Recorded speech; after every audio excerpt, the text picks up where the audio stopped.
Sika très fort. Soukana Masolo. Tolek.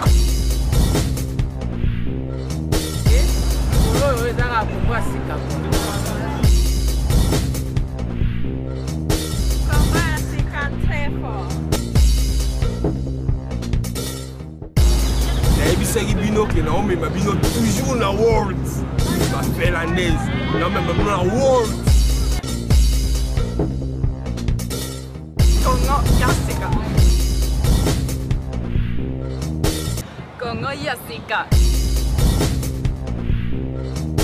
Congo ya Sika très fort.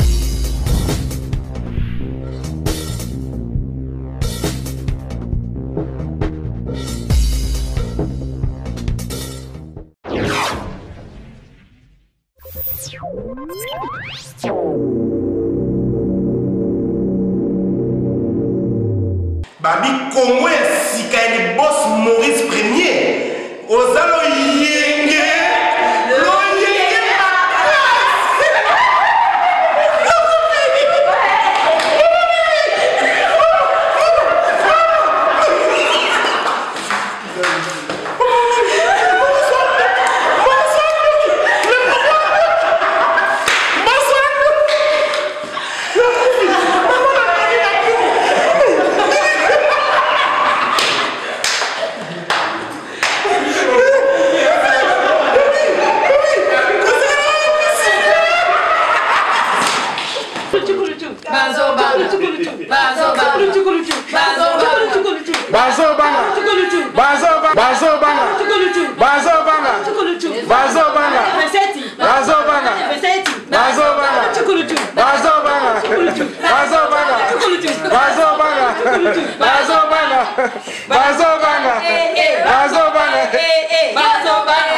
Moi d'abord c'est héritier.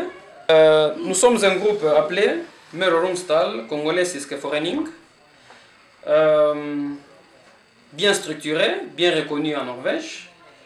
Nous organisons différentes activités. Et parmi ces activités, il y a les fêtes.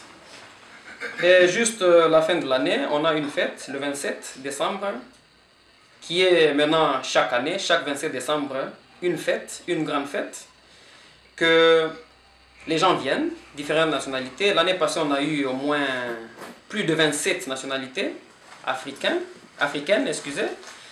européennes. C'est-à-dire que c'est une grande fête. Venez-y nombreux, les jeunes, Congolais surtout. Venez montrer au monde que nous savons organiser les fêtes, nous savons fêter. Et puis, un peu de précision, il y aura la nourriture congolaise, il y aura la nourriture de nos invités érythréennes et puis consorts. Il y aura à boire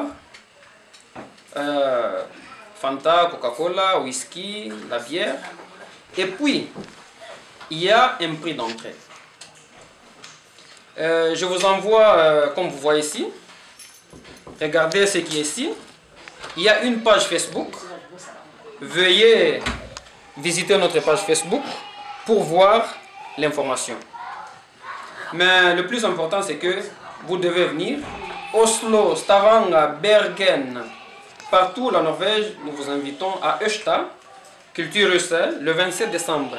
La fête commence à 18 h et se termine à l'aube. Donc 6 h. Tu peux même rester à 7 h. Ceux qui ont des bébés, on a une petite salle là-bas, que vous pouvez rester là, vous reposez avec votre bébé pour vous danser. Donc c'est une grande fête. Une fête de fin d'année, c'est-à-dire que pour commencer l'année 2015, il faut quand même enlever ce qu'on a eu ou bien ce qu'on a fait l'année écoulée. Je vous remercie, je passe la parole à ma soeur, Rebecca. Elle va vous dire, je ne sais pas si c'est en swahili, en norvégien. Yeah. Asante sana kwa wote. Nashukuru. Kwa jina naitwa Rebecca. Ningali kijana, sijaolewa.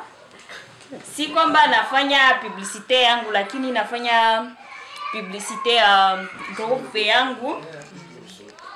grupe Kongomani ya Wakongomani ambao wanaishi hapa Norvège. Romsdal, Congolisis Forening. Mama we. Ni jina ambayo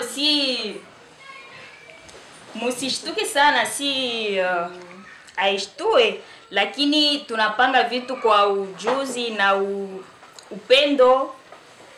Na hivi tuliandaa fete ambayo ni sikukuu, itakuwa tarehe 27 mwezi huu wa Desemba. Itakuwa ni Esta Kulturhus. Tunaalika wote ambao hatuchagui. Kwa ujumla itakuwa ni wa Afrika. Karibuni vijana, wa baba, wa mama, watoto pia wanaalikwa. Tunawakaribisha nyote kwa ujumla na upendo. Karibuni kwetu kwa sababu hii fete inawaalika wote na tunawahitaji. Kutakuwa michezo, dance, chakula mbalimbali ya Kiafrika haswa ya Wakongomani. Kutakuwa défilé de mode, ile majionesho ya wamama na wababa. Kutakuwa vitu mbalimbali. Itakuwa ni sikukuu kubwa ya kumaliza mwaka huu wa 2014 tukianza mwaka wa mpya 2015. Tunawapenda nyote na tunawalika nyote kwa upendo na amani, tukihitaji kwamba mufike nyote. Tunahitaji mufike. Karibuni sana, tunawapenda nyote, tunawalika nyote kwa upendo. Karibuni. Comme je l'ai dit, je voulais aussi répéter ou bien dire en norvégien. Vi skal ha fest I Ørsta. Og festen skal arrangeres av den kongolesiske forening. Hjertelig velkommen alle sammen. Det blir god mat, drikke, dans og ja, så velkommen alle sammen til festen. Yeah.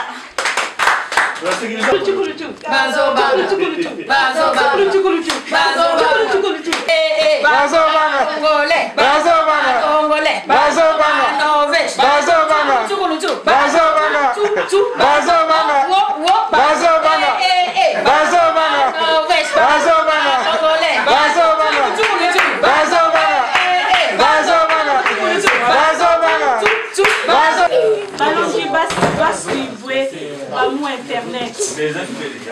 Nous le 27 décembre. Nous décembre nous bikini chanel nous Bamu Oslo. Bamu Bergen. Bamu Stavanger. Bamu Olesu.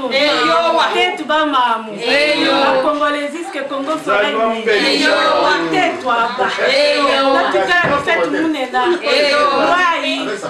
Natuja maja. Natuja. Matamba. Takala. Sensa. Suja kwetu.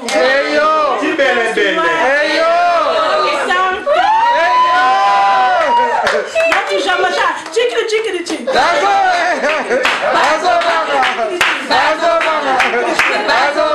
Bamanya munu ya Norvège mukina zabisa beno betuke na feti banda yake le 27 mais betuke na kuzabisa beno bantu ya mingi beno kuiza bantu ya mingi na mambo ya mbote yake vwanda kuna kukina makina ya bwala beto Congo betuke kukina makina ya bwala beto ya awa na Norvège beno ba mama na batata na bana beno kuvwanda na kiese mingi na kulomba beno matondo mingi. Ingeta. Na kulomba beno ingeta. Ingeta. Ya mingi. Ingeta. Kulimbila nkunga ya bwala beto samna kuvumisa kongwa beto. Ingeta.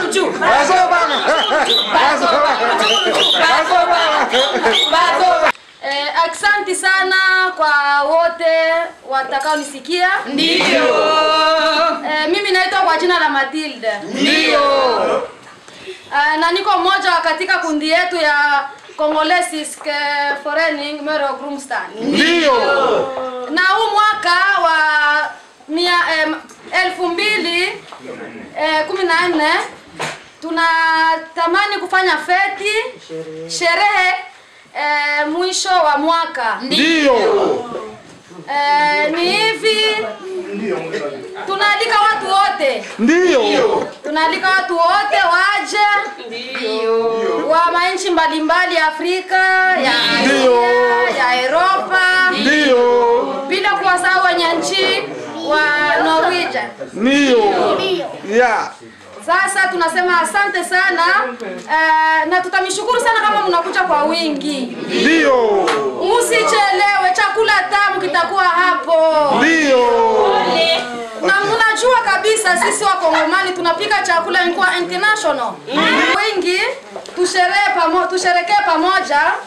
Tucheze, tufurahi, tutaimba na tutafurahiwa pamoja. Tunaanza mwaka mpya katika amani, furaha na upendo. Ndio. Mama Anda.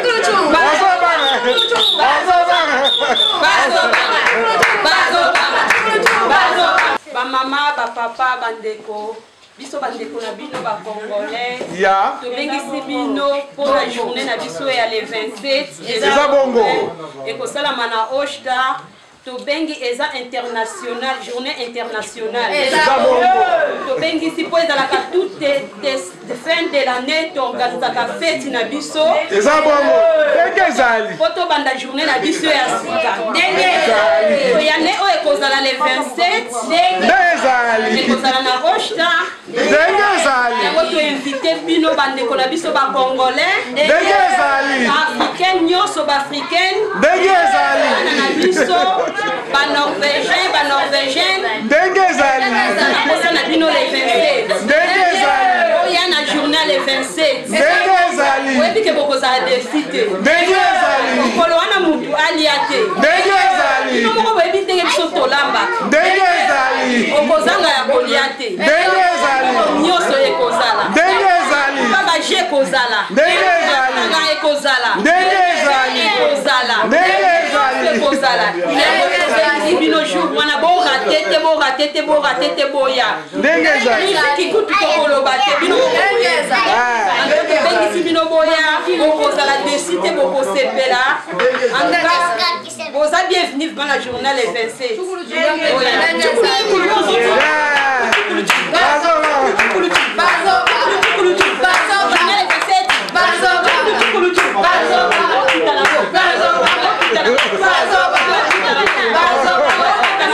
Mbote mingi nasa kofisa bino mbote biso bana Norvège kofisa mingi na awa na Olesundi pembeni ya Olesundi Estavolda vraiment décembre nous avons fait moko ya munene yango vraiment te inviter bino boya to se faire ensemble bino boyebi chaque fin de l'année et ça bien pour se défouler to ensemble biso na bino awa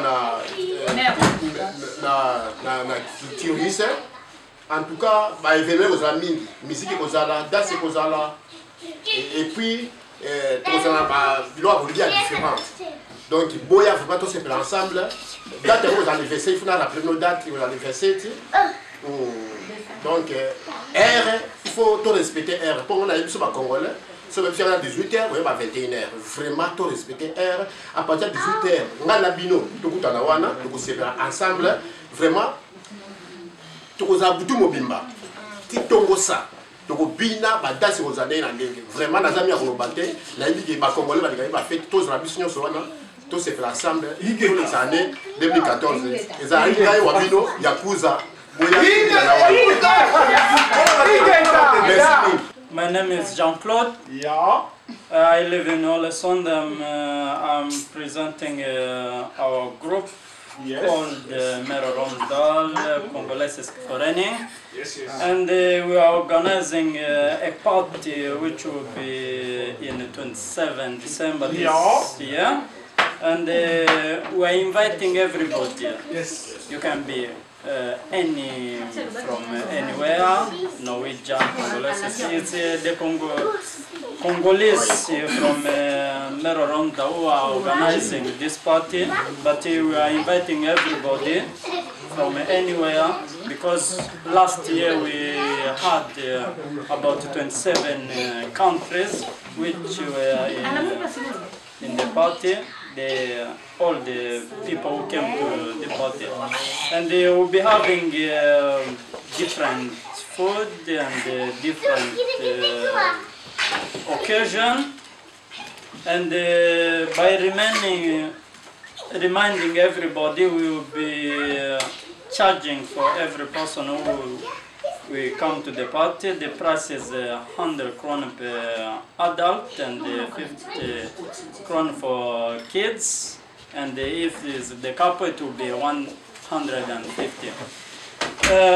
If you want to get more about the party or any kind of question, you can find any Congolese living in Mero Romsdal or Olesund, Eshtavolda. The party will be in Eshta. And you can visit this Congolese Forening on Facebook, even in Google, you can find it. And if not, then you can ask anyone, any Congolese living in Olesund, Eshtavolda, Fosnavog, Elstevik, and they will tell you about it. Thank you very much. Vraiment. Ndeka Weba, toujours à votre humble serviteur, le Maurice, le boss. Toujours. Webi qui est place la vente à Ndeba Kotoyo. Dans mon monde, j'habite ici, Mero Romsdal. Là, je salue. Responsable du mouvement Oyo, communauté Oyo, c'est la fierté de la Scandinavie. Et là, comme Moutou et Bélé. Tant que la Norvège, je vais vous dire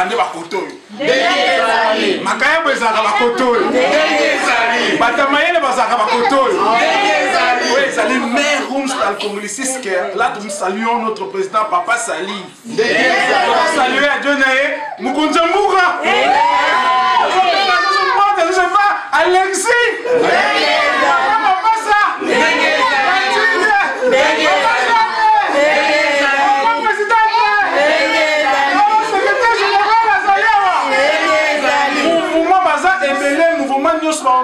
Maman Mathilde, tout pour cela héritier.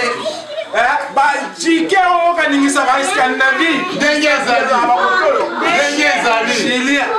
Alors bana mbai bana Congo to sangana kana poko antobi ki ba passe ezali. Mais tant que sangana kezaka poto kanisa Congo to sepela to la nini to la avenir na biso na 2015 to so projeter ma vision à Sika. Même le serviteur Maurice Premier Zaliawa to la soirée le 27. Pour la daro le 27 très mystique. Moi na Oslo Bendana. Bergen Bendana. Bendana. Wapi juste Osalaka Arendal Bendana. Bien to kuta la le 27. Na Maurice Premier le 27 ko Inda. Et si on a le kete ba mama ya Congo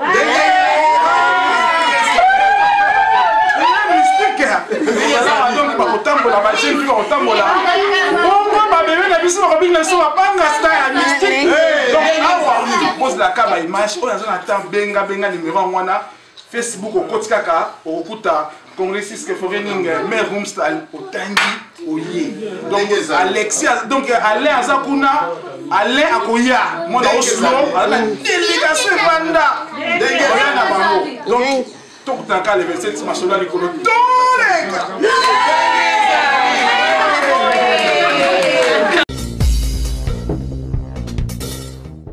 au moins sika très fort suka na masolo toleka